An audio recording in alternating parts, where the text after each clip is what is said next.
Muy buenos días a todos los amigos de Hoja de Ruta, bienvenidos a un nuevo espacio de Otras Voces. Hoy, gracias al auspicio de Francesca Café Puro de Intag, a Jaika Té de Hojas de Guanábana, que justamente estamos conversando tras micrófonos de que estos emprendimientos son emprendimientos de chicas, de mujeres, que nos ayudan a que este cafecito llegue a nuestra mesa. Pues hay que hablar justamente de esos temas porque estamos prontos al 8 de marzo y muchos creen que el 8 de marzo es una fecha comercial, ¿no? Donde hay que dar florcitas y solamente dar rositos. O sea, ya pasamos el 14 de febrero, donde era el amor y la amistad, pero el 8 de marzo tiene una importancia diferente. Y es por eso que hemos invitado hoy a Jairén Noriega, quien es activista justamente de temas femeninos, y le damos la bienvenida. Muy buenos días y bienvenida a Hoja de Ruta. Gracias, César, y a todas las personas que nos escuchan, a todas las personas que están sintonizando el programa. Muchas gracias por tu invitación. Bueno, ¿por qué es importante conmemorar el 8 de marzo? Bueno, partiendo de que esta fecha tiene que ver con conmemorar la matanza, el asesinato de trabajadoras de Nueva York, que en 1875 fueron asesinadas por la fuerza policial de este país por exigir mejores condiciones laborales. Esto sucedió el 8 de marzo de 1875 y resultaron muertas 120 mujeres. Luego, hacia el 25 de marzo de 1911, 146 trabajadoras fueron víctimas de un incendio provocado dentro de una fábrica textil, nuevamente por exigir mejores condiciones laborales. Recordemos que para entonces, realidad que además no está muy lejana de lo que ahora sucede, por ejemplo, con el tema de salarios, de igualdad de salarios entre hombres y mujeres. En ese tiempo las mujeres y los niños eran contratados en fábricas cuando la revolución industrial, porque a las mujeres y a los niños se les podía pagar mucho menos. Entonces, a partir, digamos, de estos sucesos, en 1910, en la segunda Conferencia Internacional de Mujeres Socialistas, se estableció el 8 de marzo como el Día Internacional de las Mujeres Trabajadoras. Y desde ahí, digamos que esta fecha, desde los movimientos feministas, como tú mencionaste, se han ido sumando más demandas, ¿no? Uh-huh. A día de hoy no solamente estamos hablando de la importancia de mejorar las condiciones laborales de las mujeres, sino que estamos hablando también de una exigencia de reconocimiento social y político del trabajo de cuidado, de los trabajos múltiples de cuidado que hacemos las mujeres para sostener la vida. Hablamos también de que es un día en donde nosotras rechazamos y exigimos al Estado justicia y reparación para nuestras muertas en temas de feminicidio. Exigimos un alto al acoso, al abuso contra nuestras vidas, y también es una fecha en la que nosotras exigimos aborto libre, legal y seguro y gratuito, sobre todo. Sí, justamente esas son las deudas que tiene el gobierno nacional, o el Estado ecuatoriano, mejor dicho. Los estados. Yo hablaría de los estados latinoamericanos. Pero resulta que, aterrizándole acá al nuestro, nosotros tenemos una ley para la prevención contra la violencia a la mujer. ¿Se ha cumplido o no se ha cumplido esa ley? Bueno, partiendo de que las leyes, como en la Constitución, ya vemos lo que pasa, ¿no? Que pueden ser desmanteladas en cualquier momento por estados autoritarios, neoliberales. Y es que, si bien las leyes nos dan marcos para el cumplimiento de derechos y de obligaciones que tiene el Estado, esto no necesariamente se cumple. Con respecto a la ley para la erradicación de la violencia de género, es una ley que en este momento se encuentra desfinanciada. Era una ley que planteaba desde la prevención de la violencia de género, que tiene que ver con poder generar cambios culturales en una sociedad que es extremadamente machista y misógina, que mira a las mujeres, entre otras cosas, como objetos de su placer sexual. Entonces, digamos que de ahí las violaciones, de ahí los feminicidios, y pasa también por un espacio de reparación de las víctimas y de justicia. Y para ello tú necesitas un sistema judicial de jueces y juezas, bueno, sobre todo de juezas que estén capacitadas en poder llevar a cabo sentencias, digamos, que vayan en el marco de la protección de los derechos de las mujeres. Necesitas también tener casas de acogida financiadas para que mujeres que son sobrevivientes de violencia, de cualquier tipo de violencia, y que tienen que salir de sus hogares por estas razones, muchas veces con sus hijos, tengan un espacio seguro en el cual puedan ellas estar mientras se rearman sus vidas, porque la violencia, las múltiples violencias nos atraviesan nuestras vidas de formas múltiples, y a las mujeres que, por ejemplo, tienen hijos e hijas, y datos mundiales demuestran que las mujeres que tienen mayores dependencias económicas respecto a sus maridos tienen mayores dificultades, por ende, de salir de los círculos de violencia, porque es muy complicado que tú puedas salir de casa cuando eres ama de casa, estás haciendo un trabajo no remunerado dentro del hogar y no tienes un aporte económico, cuando el trabajo de cuidados, por supuesto que desde la teoría feminista lo hemos dicho desde los años 80, es un trabajo que tiene que ser reconocido, y ese reconocimiento pasa también por tener una ley que pueda financiarse de este modo. Como tú mencionabas, el gobierno de Lenín Moreno desfinanció esta ley, y por ende todos estas actividades que yo he venido mencionando se quedan sin presupuesto, y entonces las mujeres quedamos desprotegidas. Pero al bajar el presupuesto, ¿no está atentando contra los derechos de ustedes? Por supuesto, pero es que ha atentado todo el tiempo. El propio hecho de que este Estado sea un Estado neoliberal tiene que ver con afectar también los derechos de las mujeres, y sobre todo de las mujeres, porque el desempleo nos afecta más a nosotras que a los hombres. La pobreza nos llega más a nosotras que a los hombres. O cuando, por ejemplo, el Estado desfinancia programas sociales, como por ejemplo guarderías públicas, somos las mujeres quienes tenemos que generar, digamos, o dejamos de trabajar o pasamos de estar subempleadas para poder compensar estas carencias que el Estado genera en el trabajo productivo y el trabajo reproductivo. Hacia finales de los 80, cuando las mujeres empiezan a entrar, masivamente en el mundo del trabajo, sucede un fenómeno, y es que nosotras entramos al mundo del trabajo, remunerado en el espacio público, y los hombres no se hacen cargo y no son corresponsables de ese trabajo no remunerado en el espacio privado. Entonces, se genera un fenómeno que desde, como menciono, en los años 80 las feministas empiezan a estudiar, que tiene que ver con la doble jornada laboral que nosotras tenemos.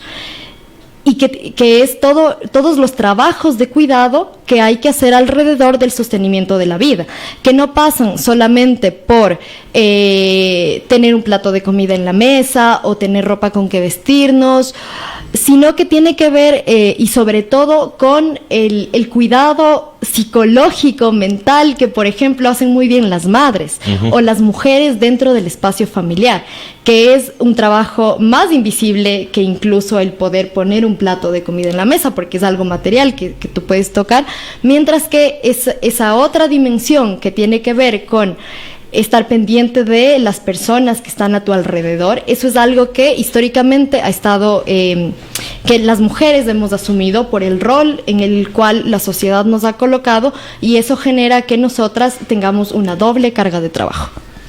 ¿Cómo reivindicar el 8 de marzo?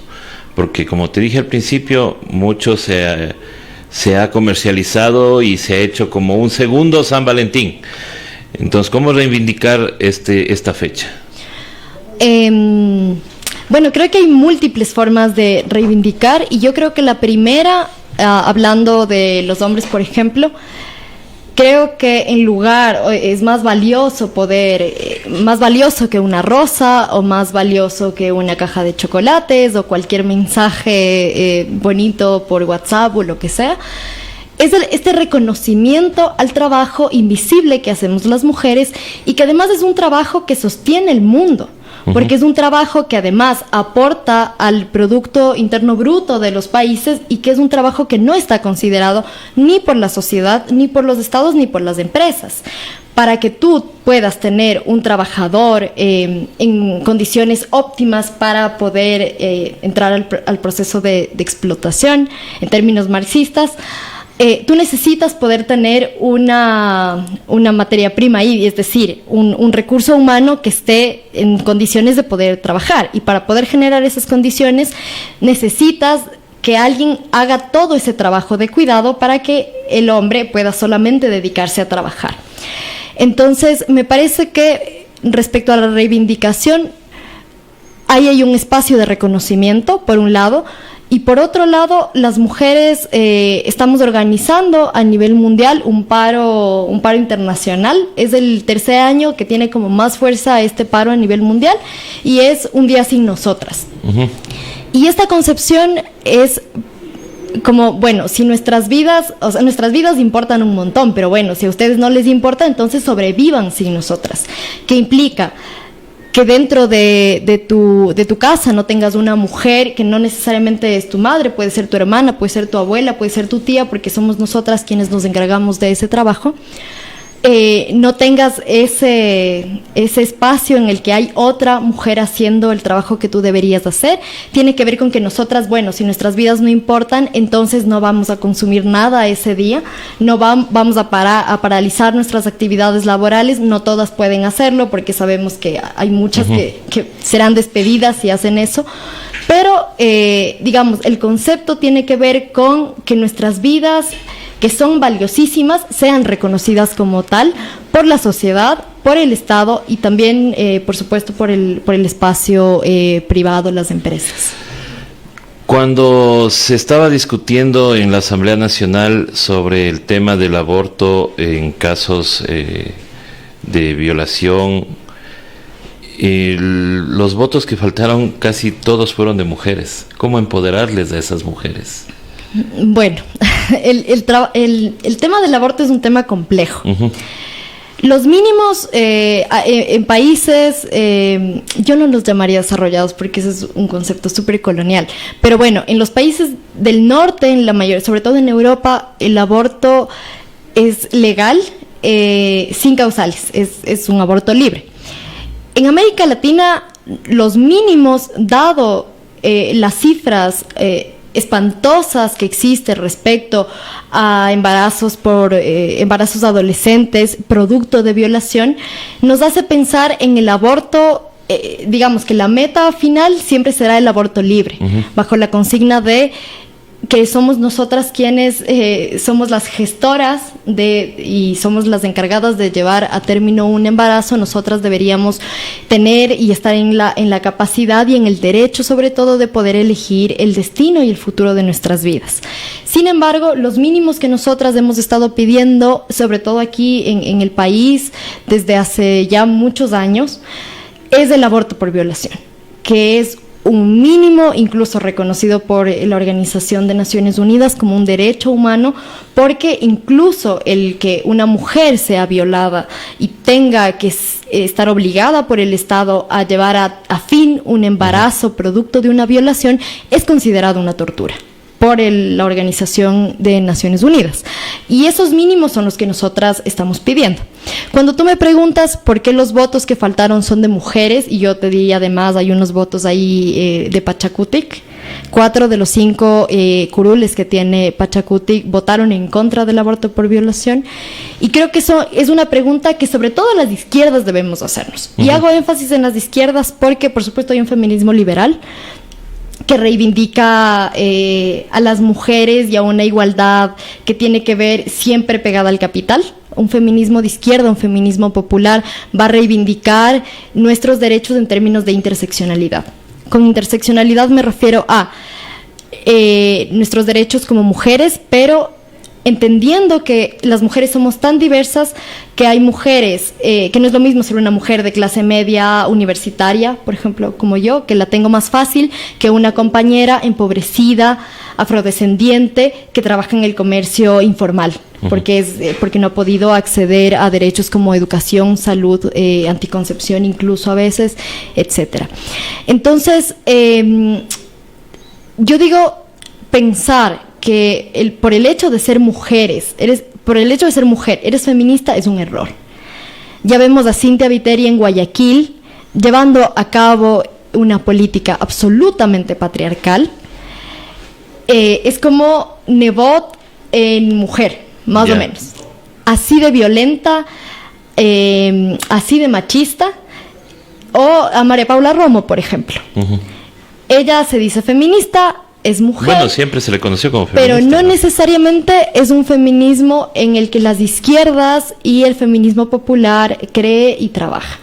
Entonces, la primera aclaración, no por el hecho de ser mujeres vamos a votar a favor de demandas que favorecen nuestros derechos. Y lo segundo es que, bueno, más bien yo creo que los asambleístas, o sea que hay que hacer un trabajo, por supuesto, a nivel de lobby y a nivel de trabajar con los legisladores, pero sobre todo tenemos que hacer un trabajo en términos de cambiar nuestra matriz cultural. Y yo creo que ahí no solamente es un trabajo, tiene que ser un trabajo de los colectivos, de las colectivas feministas, sino también de todos quienes nos reconozcamos como defensores de derechos humanos. Porque debemos cada vez ir normalizando el hecho de que el aborto por violación es un derecho y que la violación en sí mismo ya es una tortura y peor llevar a cabo un embarazo a término, producto de una violación. Chévere. Cuando tú hablas de que se debe luchar por derechos, estamos hablando de igualdad. Puede ser hombres no necesariamente. O mujeres, pero digo, hombres o mujeres podemos pelear por los mismos derechos. Ya. El día domingo hicieron ustedes o se activaron en una campaña que se llamaba Te dices feminista, pero. Cuéntame cómo les fue con eso. Bueno, Te dices feminista, pero surge como una iniciativa impulsada por un grupo de compañeras y amigas jóvenes. Tenemos como entre 20 y 25, o sea, somos bastante jóvenes. Sin embargo, digamos, nosotras veníamos sintiendo que nuestros espacios mixtos de militancia, porque también tenemos espacios solamente entre mujeres en los que militamos, que nuestros espacios mixtos de militancia no eran espacios seguros para nosotras. Y son espacios además desde la izquierda, porque somos compañeras y amigas que militamos en la izquierda. Claro. Y entonces veníamos sintiendo que no eran espacios seguros y decidimos juntarnos. Y antes de generar, digamos, esta acción que tuviste que es pública, nosotras a la interna tuvimos una acción que era solamente entre nosotras, de contención y de sanación.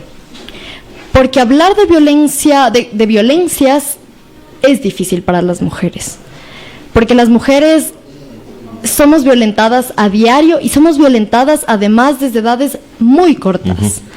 Y entonces para nosotras hablar de las violencias siempre va a ser muy complicado. Entonces este primer espacio de sanación y de contención, tuvimos algunas actividades entre nosotras y fuimos como contando nuestras experiencias, ¿no? Y claro, la violencia es algo que nos atraviesa tanto y o sea, que está en nuestras vidas como tan de forma cotidiana, que escuchar a la otra compañera es como estar recordando algo que a nosotras nos pasó alguna vez.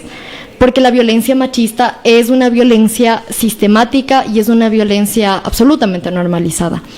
Entonces, una de las primeras acciones, no es la única, sino que vamos a seguir haciendo algunas más. Una de estas acciones fue el tuitazo de Te dices feminista, pero porque además una característica de los agresores en estos espacios que nosotras encontramos era que precisamente se decían feministas, o que publicaban feministas, o se decían aliados, o portan el pañuelo verde en su mochila, por ejemplo, pero en fiestas nos agreden. Intentan abusar de nosotras o nos han abusado sexualmente, o se dicen feministas, pero, digamos, dentro de casa no cuestionan la estructura de división del trabajo, por ejemplo, no colaboran, o sea, no se hacen responsables más bien del trabajo que ellos deberían asumir para su propia reproducción de sus propias vidas. Y bueno, una serie de cosas que se evidenciaron en este tuitazo, y claro, también no solamente tiene que ver con que una persona, un hombre, sea el agresor, sino que la cultura de la violación, como lo sostiene Segato, que es una cultura en la cual, digamos que el feminicidio para Segato es como el punto último de la violencia machista. Sin embargo, tienes desde abajo como otras cosas que van alimentando que ese feminicidio se haga posible, que van desde chistes machistas y misóginos hasta violaciones que se dan incluso entre pareja, porque también se da violaciones dentro de, no tiene que ser un desconocido necesariamente. Uh-huh. De hecho, aquí en el Ecuador vemos que hay padres, hermanos, tíos, primos, abuelos que violan dentro de sus propios hogares. Y también hay una cultura de impunidad. O sea, los feminicidios, los acosos, los abusos y todas las violencias a las cuales nosotras estamos expuestas y somos sobrevivientes, tiene que ver con una cultura de impunidad. Y esta cultura de impunidad nos atraviesa en todos los frentes. No solo es del Estado, cuando estamos hablando de impunidad, no solo es del Estado y sus jueces machistas que dejan suelto a un violador o a un agresor sexual porque consideran que nosotras tuvimos la culpa, sino también pasa cuando ustedes como hombres no se hacen responsables de sus masculinidades, que son masculinidades violentas, que son masculinidades tóxicas, no todas, digamos, en el concepto, o sea, digamos, la masculinidad es eso. Siempre luego hay hombres que han tenido procesos de deconstrucción o que han sido educados por sus familias de formas distintas y no son agresores. Pero, digamos, hay un sentido de agresión dentro de la masculinidad. Y claro, cuando tú sabes que tienes un amigo que está violentando a una mujer y no dices nada, eso también es ser cómplice y eso también es ser agresor. Cuando sabes que dentro de tu espacio de militancia hay un hombre que está acosando a una compañera y tú guardas silencio por no meterte en problemas, por ejemplo, eso también es violencia para nosotras. Entonces, con este tuitazo nosotras lanzábamos 2 mensajes. El primero, que también para nosotras es sanador poder hablar. Una vez que tenemos un ejercicio más privado, luego poder exponer en público y mirar. Además, es una cosa que nosotras armamos, seremos unas 10, 12 compañeras, y si tú miras el domingo, uh-huh, se hizo tendencia el tuitazo. Estuvo en tercer y primer lugar como unas 4 horas. Y claro, nosotras empezamos, pero esto se volvió una bola de nieve porque fue creciendo, y eso da cuenta de que, claro, no éramos las 10, 12 compañeras que estábamos impulsando la iniciativa, sino que cada vez se juntaban más mujeres a escribir sus testimonios o lo que han visto en sus espacios de militancia. Entonces eso da cuenta de que no somos unas pocas, sino que somos muchísimas mujeres que estamos viviendo violencia machista. Ese fue el primer mensaje. Y el segundo mensaje es, bueno, alerta, estamos organizadas, no estamos solas. Y a partir de eso, varias compañeras también se han comunicado con nosotras a contarnos y a pedir apoyo un poco como para poder solventar estas situaciones de violencia. Solamente para finalizar con esto que tú me preguntas sobre el tuitazo, de hecho yo y otras compañeras denunciamos un caso de un joven acosador que se encuentra dentro de las filas de militancia del Frente de la Revolución Ciudadana, del Frente de Jóvenes. El caso por el que fue juzgado este chico no sucedió dentro del frente, sino sucedió en otro espacio. Sin embargo, no se trata de acosar, que te saquen de un espacio y luego ir impune y habitar otros espacios, porque eso es peligroso para las compañeras. No se generan espacios seguros de esa forma.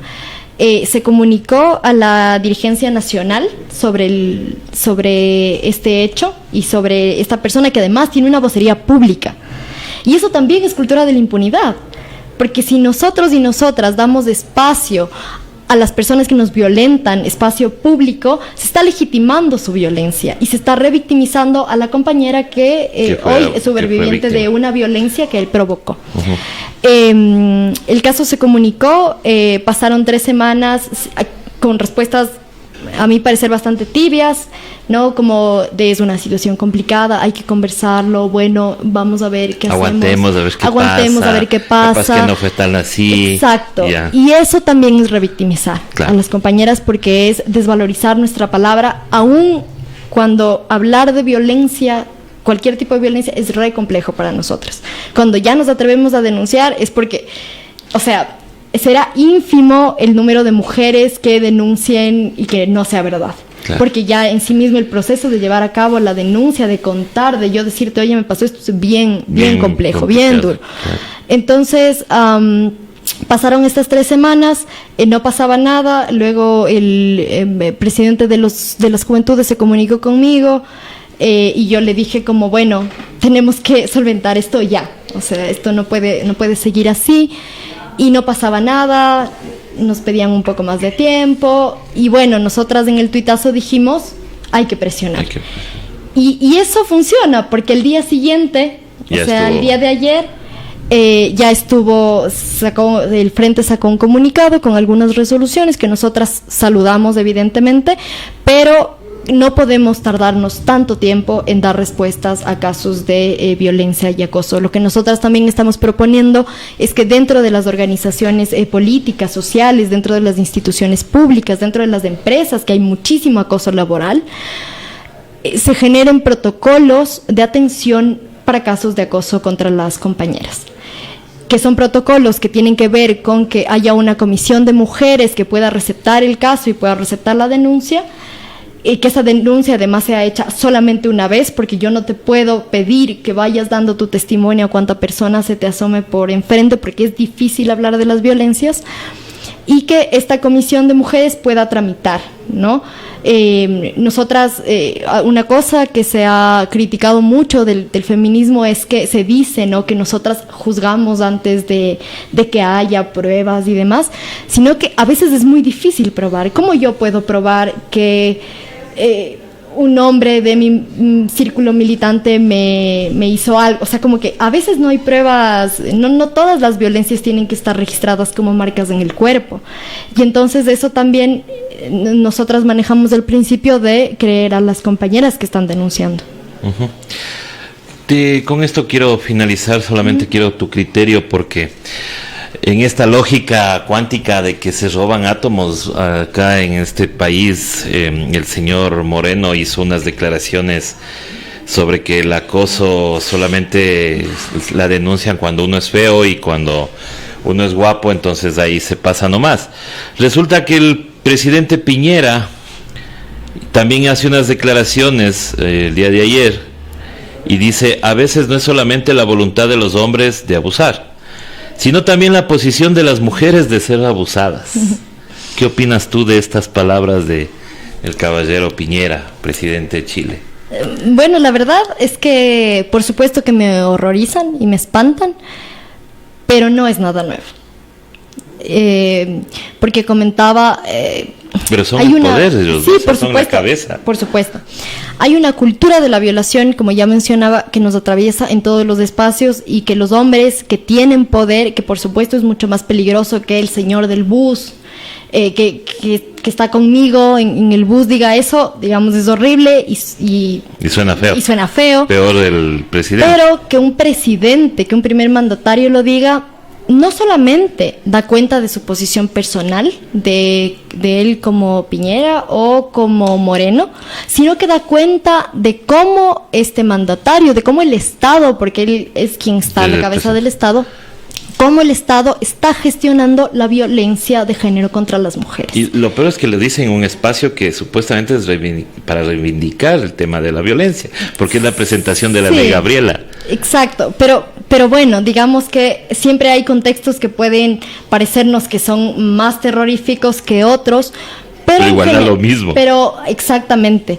Y hemos visto el nivel de represión que tiene Chile. Entonces, ¿qué podemos esperar también del presidente? Hemos visto también el nivel de represión que hemos vivido en este país. Hemos visto las políticas neoliberales de Moreno. Y esa declaración solamente da cuenta de cómo ha venido gestionando el gobierno y qué es lo que piensa sobre las mujeres, qué es lo que piensa sobre las violencias y qué es lo que piensa además sobre la responsabilidad de los hombres. Yo no puedo impulsar una política pública en favor de las mujeres si es que yo creo que bueno, solo se sienten aludidas cuando el acosador es un hombre feo, ¿no? La cantidad de denuncias que se reciben en fiscalía, en flagrancia, a diario, de niñas, de mujeres, no importa la edad, no importa nuestra etnia, nuestra condición social, nuestro nivel de estudios, las violencias nos atraviesan a todas. Por supuesto que de distinta manera habrá mujeres que están mucho más expuestas que otras, que tenemos ciertos niveles de privilegios, y eso está bueno también reconocer, pero es algo que está ahí y nos atraviesa a todas. Listo, muchísimas gracias, Jairén, por haber asistido a esta invitación, y te dejo solamente para que des tu mensaje final sobre la importancia del 8 de marzo. Cada 8 de marzo las mujeres conmemoramos el Día Internacional de las Mujeres Trabajadoras y nos convocamos a un paro internacional, y nosotras paramos por varias razones. Una, porque ganamos menos que los varones por exactamente el mismo trabajo en todo el mundo. Paramos porque las tareas domésticas no remuneradas recaen exclusivamente sobre nosotras. Paramos porque además estas condiciones impactan en nuestras posibilidades de estudiar, de trabajar, de formarnos. Nos generan una doble jornada laboral en el hogar y afuera. Paramos además porque somos la mayoría de personas pobres en el mundo y la mayoría de trabajadoras precarizadas y peores pagadas. Paramos porque somos desvalorizadas en nuestros entornos laborales, somos cosificadas, somos hostigadas sexualmente en los espacios públicos y privados. Paramos en contra de la homofobia, por supuesto, paramos en contra de la transfobia, y paramos porque la violencia de género nos mata. Mata a compañeras, mata amigas, mata a madres, y eso nos duele infinitamente, ¿no? Y paramos también, por supuesto, por un aborto seguro, legal, gratuito y libre. Así es, muchísimas gracias, Jairén, nuevamente, y ahí estaremos pues esperando a ver si las personas también les apoyan en esta reivindicación que ustedes tienen de derechos. Muchísimas gracias a todos ustedes. Nosotros ya regresamos con Cuarta Instancia, que por esta y la próxima semana estarán con nosotros a las 11:30 de la mañana, ya que por motivos laborales pues nuestros queridos compañeros tienen que trabajar en la tarde y ya no en la mañana. Así que ya regresamos. Hasta pronto.